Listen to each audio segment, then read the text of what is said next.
all know him as a former judge from American Idol. So proud to be interviewing my very, very good friend, Mr. Randy Jackson. Well, wait one second to jump on here. I see you're unmuted. I need to see your face, Randy.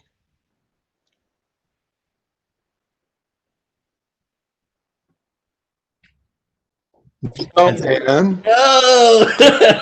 Look at that. The brothers, man. Come on, the brothers Detert. What's going on? What's up, my man? How are you? I love it, man. I love it. What are you doing, man? Oh, man, you know, just hanging out at Influential doing the thing. How are you? Listen, I love that guy that was just on the doctor. Doctor, I need you. Yeah, I'll put you guys in touch. I think especially with, you know, what you've been dealing with your own recovery, I think there could be some good synergy, right? Yeah, man. I like what he was saying. Very smart guy. This is great, Chris. I love it, bro. I love How's it. COVID treating you, dog? What's that? How's COVID treating you, man? Oh, man, I can't complain. We're a very fortunate bunch, and you know, it's good to be in the digital business and good to be working with influencers. I'm interviewing you. How is Randy Jackson? What's going on with you in the COVID era? Man, I'm doing good. You know, like this COVID thing is very interesting. Everything that's happened, all the social, racial injustice, the fires, the earthquakes, the floods, the hurricanes. I mean, the COVID thing around the world. I feel like someone, probably God, is saying it's time for a giant reset, people. Yeah. Don't like what's happening. Reset everything. It's not working. Yep, exactly. As you always say to me, what is going on? Dude, what is going on and what's next, man? Because this ain't it, yo. I'm telling you, Chris, right? This is definitely not it. I couldn't agree more. By the way, two things I'm just noticing. First of all, I love that painting in the background. Like you say, it's always about colors. And then also, I'm digging this new haircut. Yo, you know, man, look, I'm trying to keep it gully, man. Come on. I got to come up with what's next, Chris. We got to continue to evolve as humans, as people. Come on, Chris. We got to, man. You're looking younger since you got married, Chris. I try, man. I feel like I'm getting older every day, but doing my best.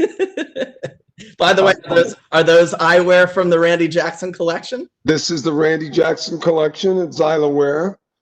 Fine frames everywhere. Walmart, Costco, Sears, mom and pop stores near you. Go and get them. Go and pick them up online, whatever you need. Come on now. I like it. I like the plug. Well, speaking of, so you and I, we teamed up with our good friend Craig Clemens and created a new supplement line called Unify Health Labs. Tell us about the impetus about that, how it relates to your story, and what made you want to really do this? Well, it's funny. The doctor was just saying, I was listening to his message about you got to find people that are actually living it, doing it, and paying it forward, right? So I was that guy. I lost a ton of weight over 16 years ago. Was super unhealthy, the most unhealthy in my life, 358 pounds. 20 years ago, I'm on American Idol. I would be on there and people would say, dog, you know, I'd say something to them that was terrible. They'd say, well, dog, you're fat. I go, well, I got mirrors. I can see, you know what I'm saying? Yeah. So, you know, you go to the doctor. We hate going to the doctor, especially men. And he said, look, you got to do something about this. You got the sedentary lifestyle, bad diet, you're pre-diabetic, what's going to go on? A couple months later, I round up in the ER, blood sugar over 500. I was diabetic. Says, I got good and bad news. There's no cure for the disease, but you can definitely manage it. So I was like, okay, what am I going to do? I tried every diet. I tried everything I knew. Then a friend of mine turned me on to gastric bypass because all the traditional things weren't working for me.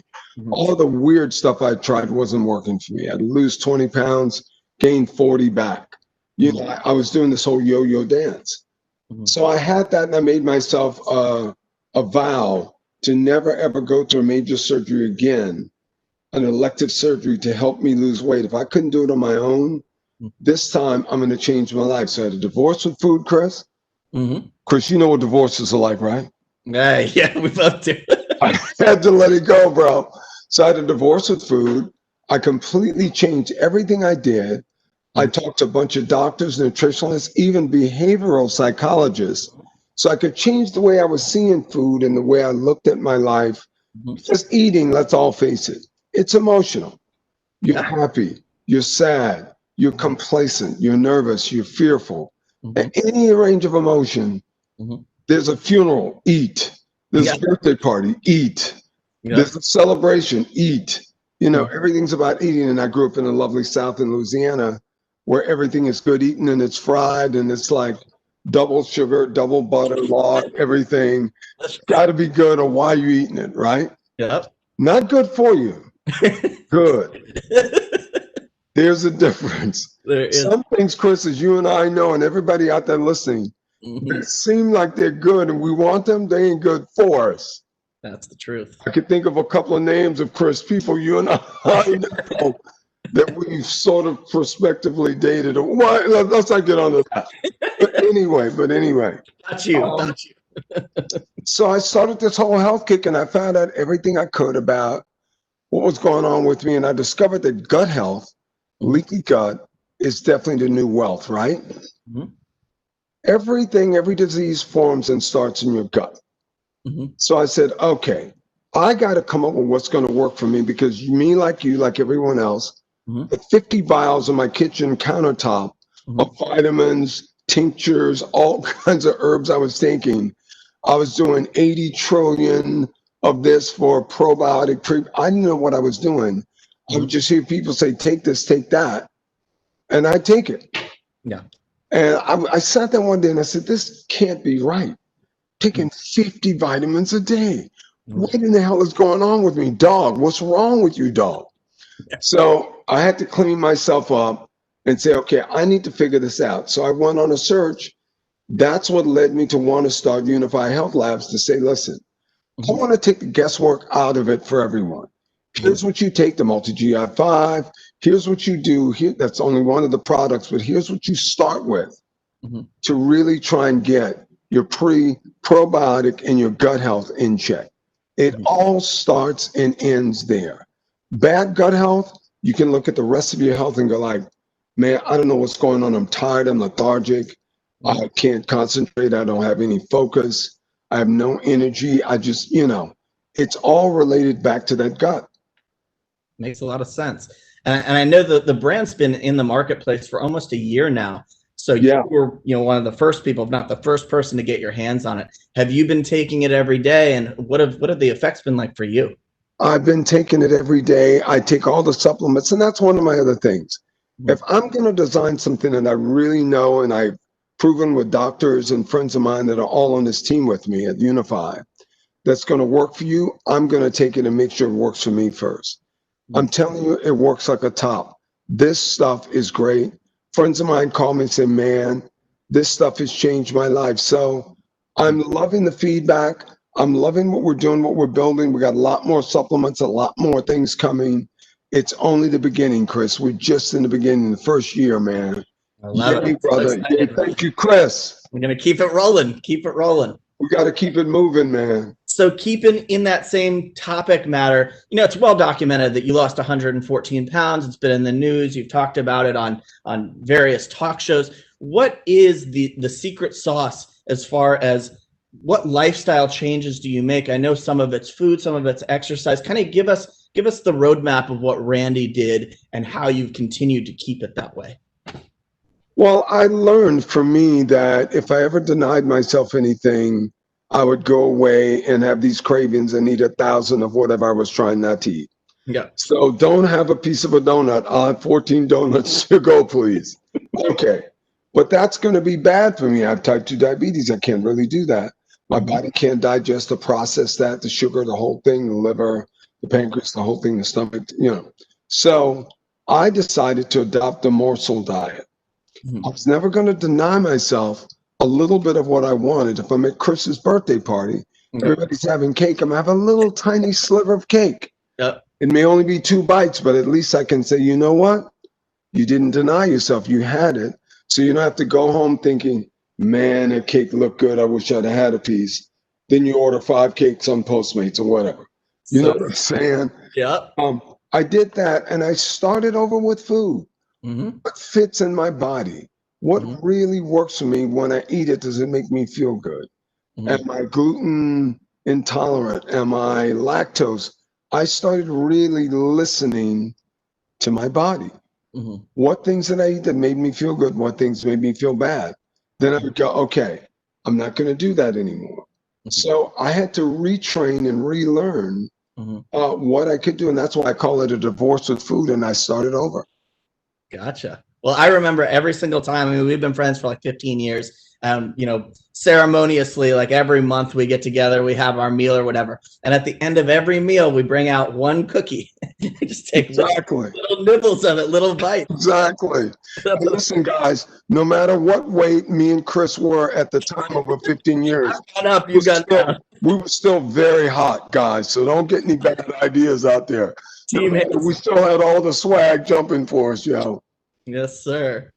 All right, so let's switch gears a little bit. So most of our guests know you as the judge from American Idol. Tell us about some of your favorite memories from that, and about the co-host. Do you guys still keep in touch? Is there a camaraderie still? Me and C, I call him C for Seacrest. Me and C, we stay in touch. Me and Kyle, me and Paula, we're all really good friends still. Stay in touch all the time. Love those guys. That's like my other family, my extended family, for real though.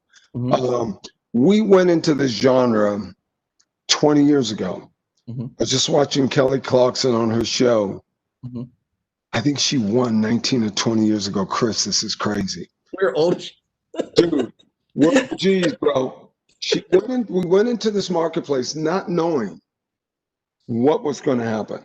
So we were the guinea pigs for this whole genre before The Voice, before any of it.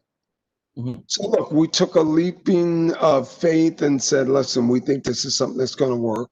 Lo and behold, it really worked to just unbelievable degrees. We're so fortunate and so blessed to have had that. Didn't know.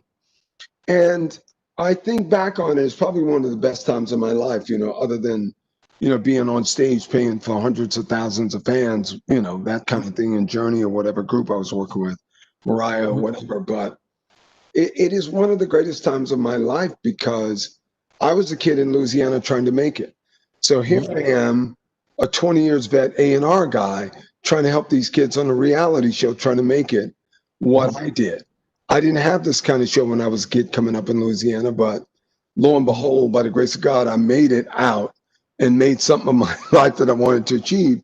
So this was like a rocket ship to stardom. And I still look at Kelly and think to this day, Carrie, Fantane, Ruben, all those guys, Adam Lambert, I still look at all these guys and go, wow, we really did something important here. Yeah. This is really great, and it's gone on through history. And these people all have magnificent careers. Wow. I feel so proud and so honored to have been a part. So, I mean, look, there's stories upon stories of auditions and hijinks, always playing jokes with each other on the air. We're always, we're crazy boys. Give me your best single audition experience, whether it was funny or they were so good. What is one that really sticks out in your mind? Dude, there's so many. There was a guy that actually literally thought he was a lion. There was like, I mean, I don't even know. Some of those auditions were so out there that I was like, what in the hell are we really doing here? What is this, Chris? How did I get here? Who put me here? My enemy must have put me here. The line guy, I remember Keith. I remember just a lot of the funny auditions, I remember Simon always getting people's names wrong. There was a girl, Tamika, and he would say Tamika. She goes, no, Tamika. No, Tamika. No, Tamika. Like, just like silliness because we were guinea pigs. We didn't know what was going on. Yeah. A lot of funny hijinks, how we would make fun of Ryan on the air. Remember he had dated the night before. All the inside jokes, the inside innuendos. Just fun with Paula. They'd make fun of me. I'd make fun of them. We had a good time. Good-natured fun. Well, the one thing that I find interesting, and you and I have talked about this before, of all of these shows, I mean, you guys were the impetus for the whole, reality show, singing reality show. And what's happened since then is there's probably been like 10 different, maybe 20 different iterations of that. But I can't remember one single person who became a star from any of those other shows. The power that American Idol had to make people into something is uncanny. And, let's put that in perspective. I mean, Simon Cowell and I were A&R guys. So what we did for a living before the show was exactly what the show's about. We were not stars. We were not putting out our own records. We were making people into stars. We were signing, finding, developing, finding records for us. So as soon as somebody would come in and sing, 40 boxes would go down by their head and we go, okay, bad lower range, upper range is okay, needs work. Knock knee, teeth need work fixing, the hair is bad, shy. We would just see everything, and you could start designing in your head, who's the right writer? Who's the right producer? What's the right label? What's the, because it's what we did. So we weren't stars just judging people. And because we weren't stars, we were allowed to give harder, real criticism. That's so Not everything nice. Yeah. Not everything nice is real. If you were terrible, you were terrible. Sorry. Well, you want me to say you were good when you were terrible? No. How's that going to help anyone? And I say to people all the time, the no's in my life helped me far more than the yeses. I know me and Chris were born pretty, and the makeup made us a little hotter, y'all, but look, come on, keep it real with us. That dovetails perfectly. I had written this question, but it just went in perfectly. So for, the whole part about being real with people. So you created this phrase, that's a no for me, dog. And somehow this has lived on in popular culture and become memeified, and like people I hear it all the time. Did you ever think that this phrase would catch such fire? And, do you still like constantly get that from people? And is it annoying? It's funny, man. Like, it took on a life of its own, but I had a bunch of phrases because when you're judging people twice a week on this show and you're on for what was on it for 14 years or something, you have to find different ways to say things. So it's going to be a no for me. Dog is a nice affectionate way of saying dude, bro. And I would use it for guys or girls because, even if you're a girl, you're still my dog. Yeah. Okay, so you're a female dog. Whatever, yo. Let's not get it twisted here. Listen, I know, look, I believe in complete inclusion and everything, but, female, dude, whatever. Yeah. And in it to win it was another one. I would hear campaign guys on the political trail, I'm in it to win it. I got what's going on here? So listen, when I hear these things back now, all the memes, all the everything, I appreciate you guys. Bless you for blessing me and loving anything that I ever said or did that much. And, use it, man. Work it out, y'all. Use it, man. Use it. Did you ever trademark that? I did, yes. So use it and pay me. Hello. Use it, but yes, give me royalties. Use it and give me some money off of that usage, yo. Come on, pay the dog, yo. We should get another one, Chris. Please pay the dog. Pay the dog. That's the new statement. That's the new one, man. 2020, pay the dog. Dog. So word on the street is that you've rejoined Journey. I've also read that you're doing a new album. What's it like to be back with the guys after all these years? And what's it like to work with this new singer, Arnel Pineda? I mean, Steve Perry is an icon above icons. His voice is literally one of the best in rock and roll. I mean, this guy can sing. There's no question about it. How's that whole experience for you? Well, listen, Perry's my friend for life as well. I know I've said that a couple times today, but it's true. I got a lot of people that are so influential on my heart, on my life. And the J-Boys, the Journey Boys are my boys for life too. I mean, look, Perry's one of the greatest singers ever in life. This guy is unbelievable. But Arnel's a great guy. He's a great singer, and he's definitely holding his own.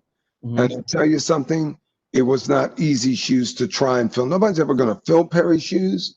Yeah. But even get in there, man, with the swag that the kids got is crazy. And like, we've been working on new music. It's exciting. It's great. I figured, Chris, it's time to get back out there on the road. Even though COVID has blocked us from being on the road. But, it's fun, because I mean, as all the things that I've done and accomplished in my life, music is still the center of my universe and the thing I love and do the best, probably. Mm-hmm. Other than being a father, which I love equally as much.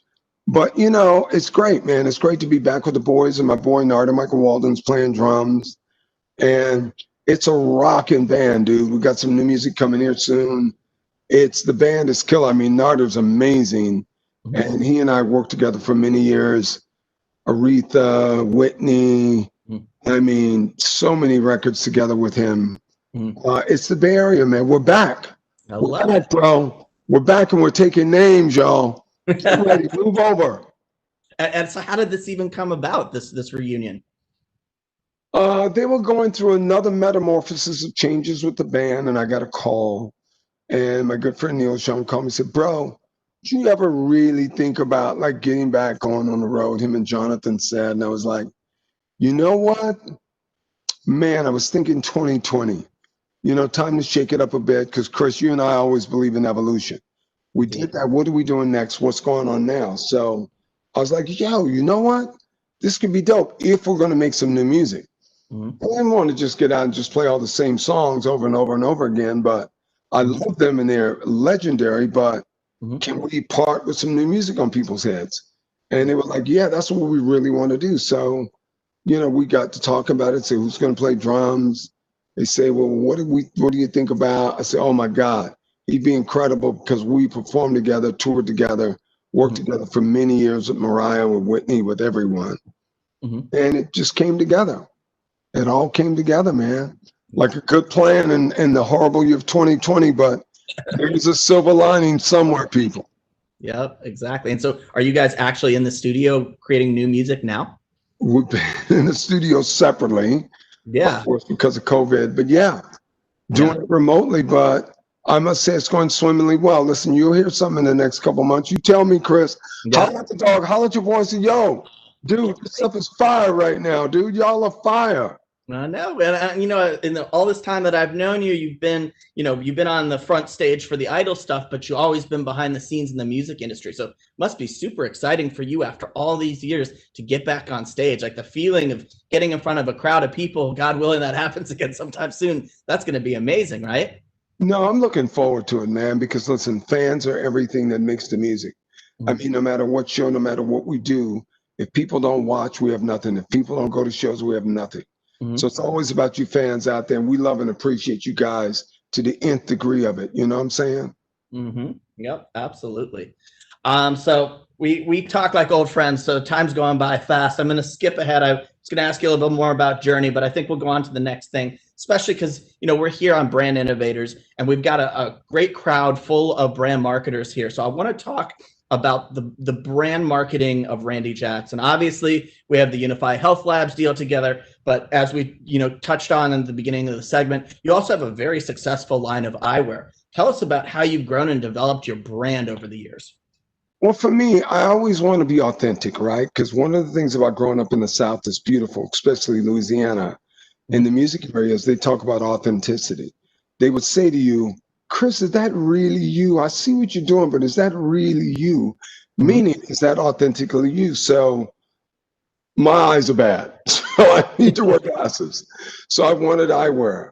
I love watches, I had a line of watches. I had a line of guitars because I play guitar and bass.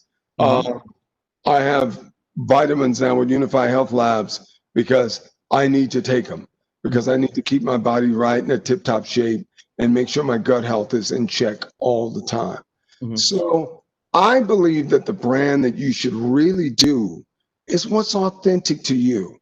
And I would always say this, I would see people, designers, that would make stuff, but they wouldn't wear it.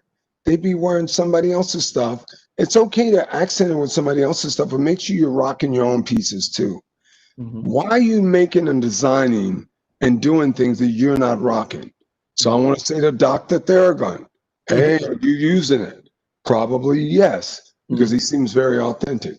That's the thing to me. Can you really be authentic in what you're doing?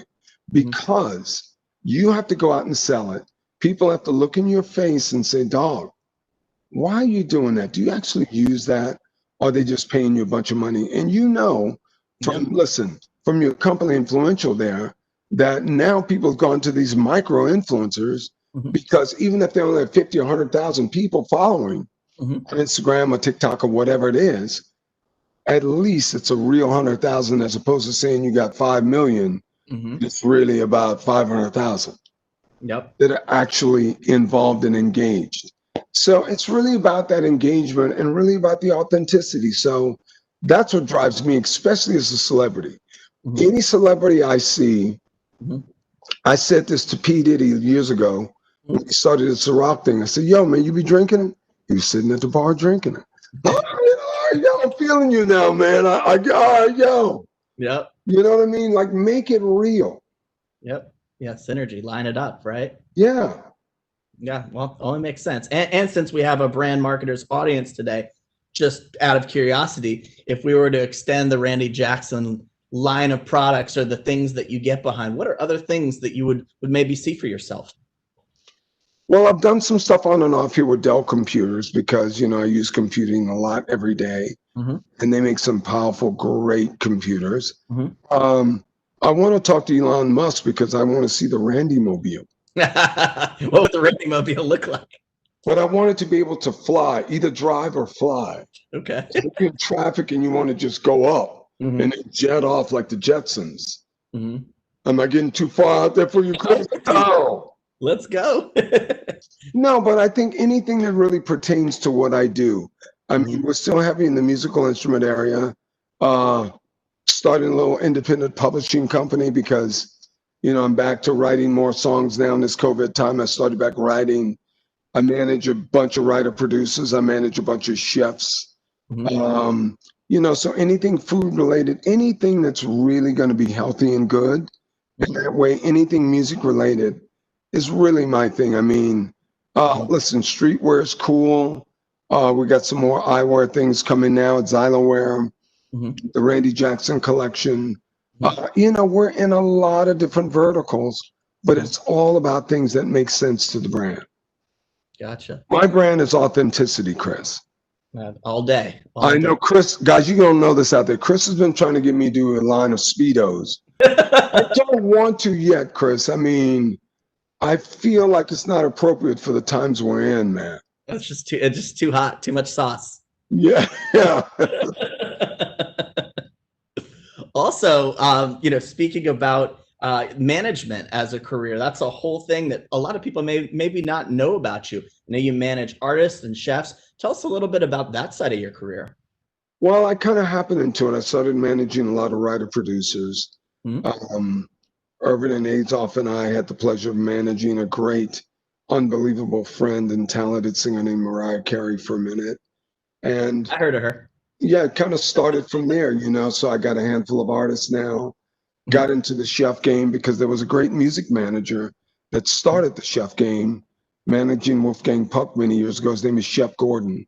Yeah, the Mensch. Supermensch. That's the thing. That's the movie.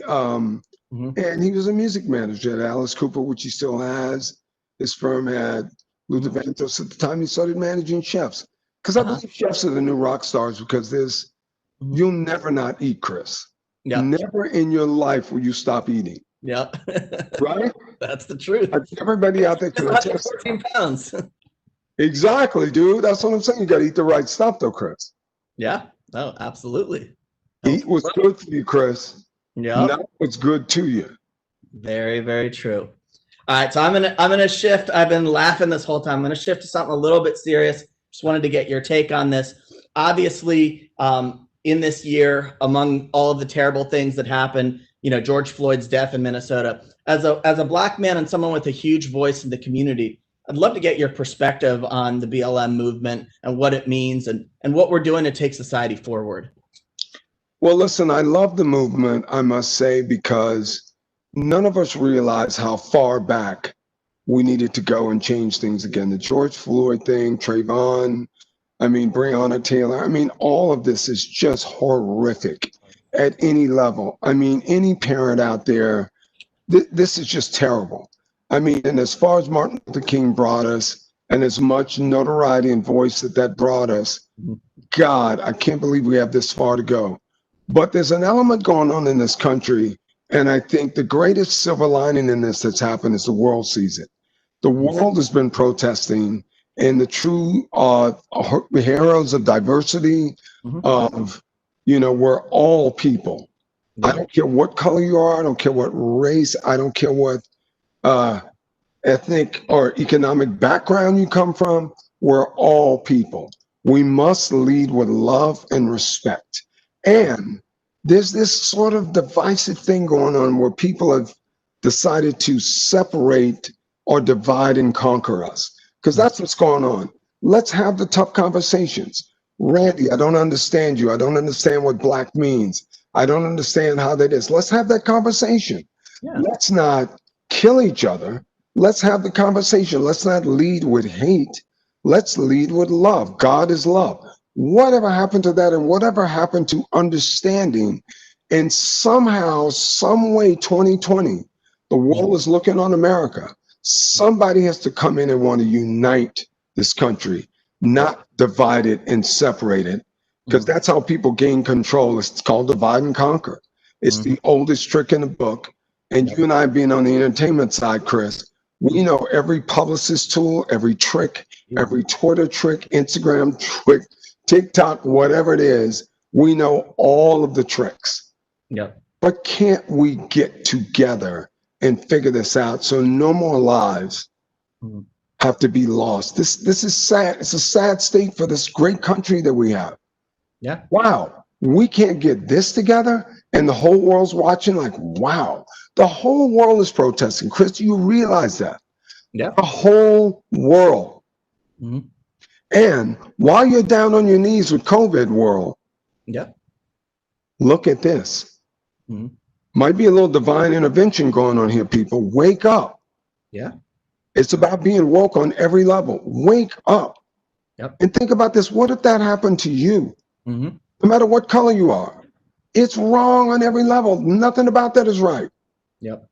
Just because you don't understand me and you think you should hate me, you don't even know me. I don't even know you. No, well put on all. Let's lead with love, people. We gotta lead with love, man.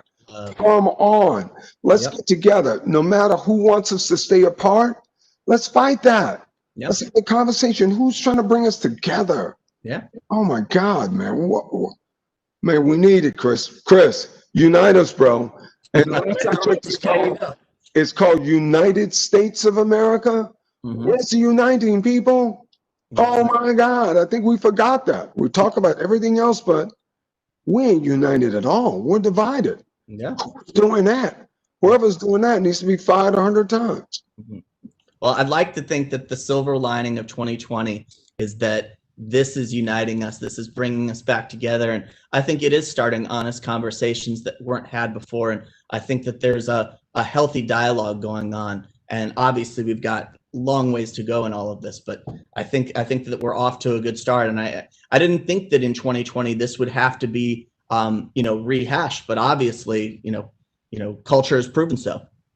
Nobody thought, Chris, and that's the surprising thing. Not even I thought, listen, there's always going to be racism out there because people just don't understand. The ignorance level is crazy, and I think people try and keep us all in the dark.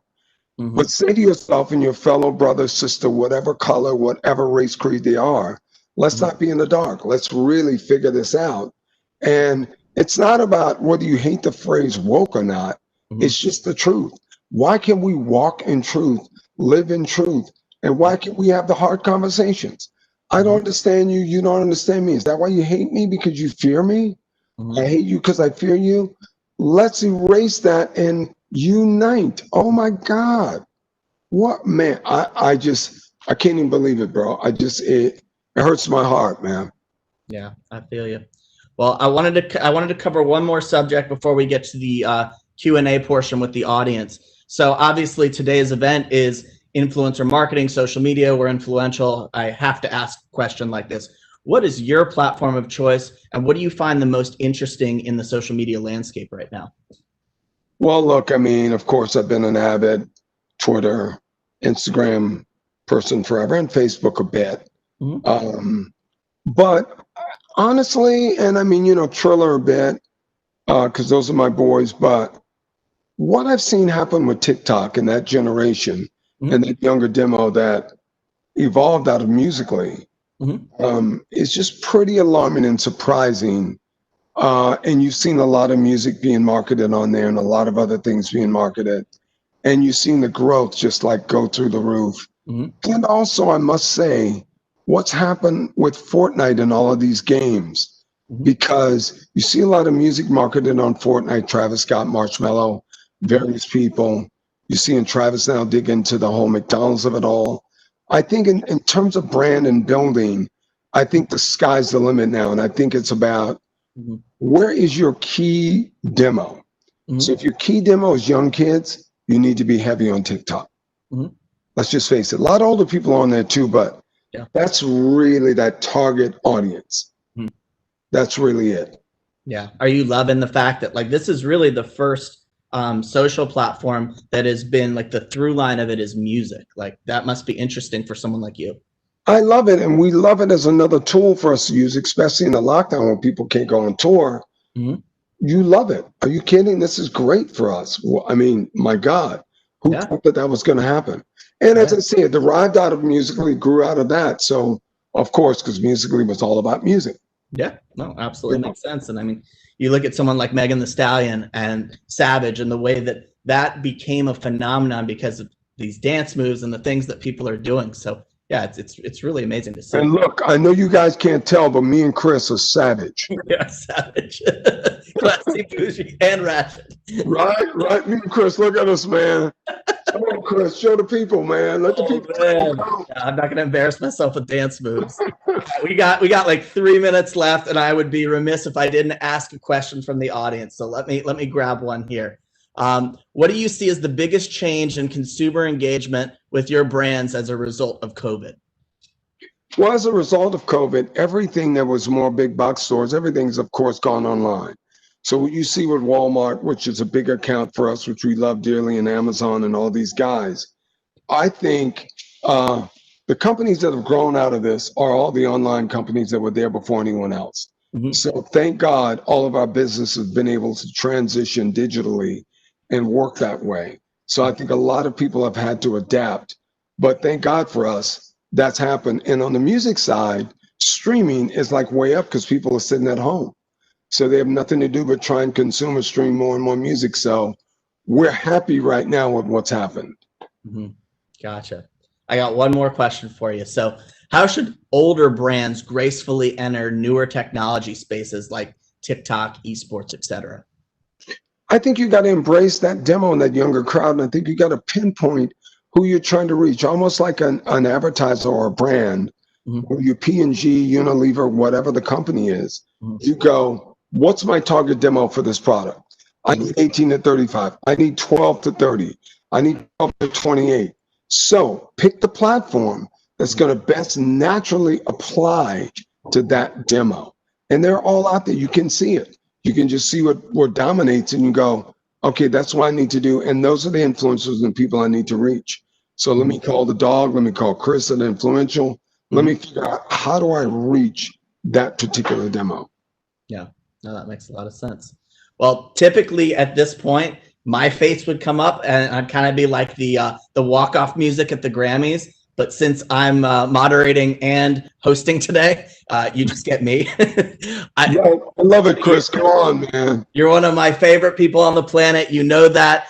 We are long overdue for an in-person. We will do it socially distanced. We'll behave ourselves as best as we can. And I want to be a mile apart from you, Chris. I'll use a microphone. Just bull. Awesome, man. Well, thank you so much again for taking the time to do this with me today. And I'm serious. We have to put something on the books and get together again soon, man. We got it, bro. Love you, Chris. Appreciate you, brother. Love you too, Randy. Thank you so much, man. Take See care. you later. All right. So that was Randy Jackson, everybody. Fantastic session. We have one more session to finish out the day. And that is an amazing CEO. His name is Eric Logan, and he's the CEO of the World Surf League, the global home of